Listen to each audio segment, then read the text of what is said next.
And we are back. It's been a little while since I've filmed for YouTube. You know, a lot of things have happened and this unfortunately got put on the back burner, but not today. Today we are back. We have a horrible interval session coming up and I thought, what a way to bring back the YouTube videos than putting myself through absolute hell for the camera. So we have a VO2 session today and I've done these before. They are pretty hard to say the least. I know it is not going to be that much easier in the heat that is consuming Hong Kong at the moment, but I'll break that down later. Today's been a little bit of a slow morning. I knew I had a big session this morning. I also had a load of calls back to back last night, which meant I didn't really get to bed until maybe around 10 p.m, which I know doesn't seem too late, but it's late by my standards. So when it came to waking up early, that was never going to happen. So it's 7:30 now, we're going to smack down some crumpets and then we're going to go straight to the track after. Coffee essential. Now I'm all for the early morning hustle vibe, but I'm also very attuned with the fact that if you're not getting enough sleep, your performance suffers, your recovery suffers. So if you have a situation where you have to choose between getting an extra hour of sleep or starting the day an hour later, I a lot of times will think the hour of sleep is worth it. If it's consistently late hours that you're getting, then you probably look at the how you're approaching the evenings. But in a situation like this, staying in bed a little bit longer, I believe, is definitely worth it.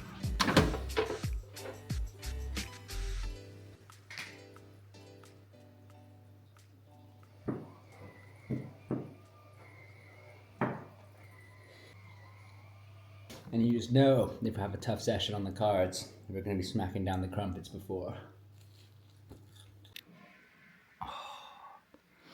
How can you want to leave the house when that is there?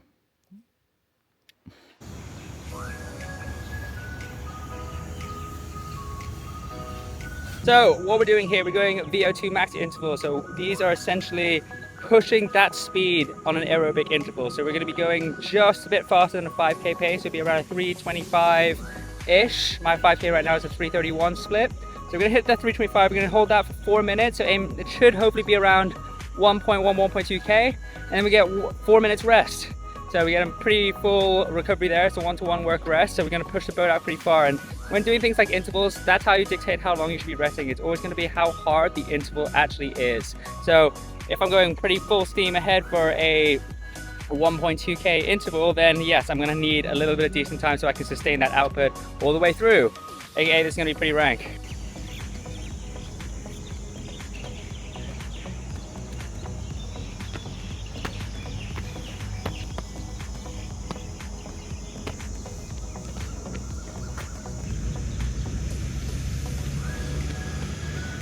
That is the warm-up done. Holy fuck, it is hot.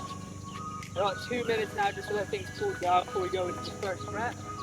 Honestly saying 1.2 will be a tough old stint, but that's gonna be the goal every single time. 3 laps. I'm gonna put the camera right there so you can see how I get on, and you can see me charging down the home straight.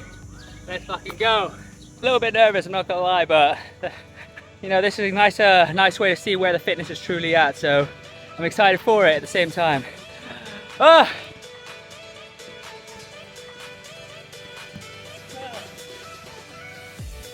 Let's have 117. Lap 1 done, I'm gonna go for a little float now, and then we'll go again. Rep 2.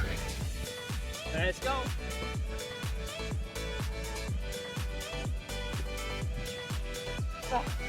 That's 22. We're building. I'm 100% gonna have to slow down the floats here. It is so fucking hot. I can feel myself just cooking at the minute. So it'll be walk jog for 4 minutes instead. Woo. Rep 3. Let's go.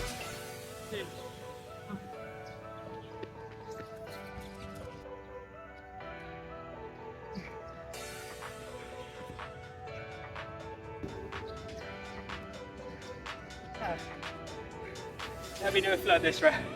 Need to move the camera into the shade, it was getting too hot. 2 more minutes, 1 more rep. Oh, I'm cooked, I'm not gonna lie. That's one of the hardest things to do in the sun ever. 1 more.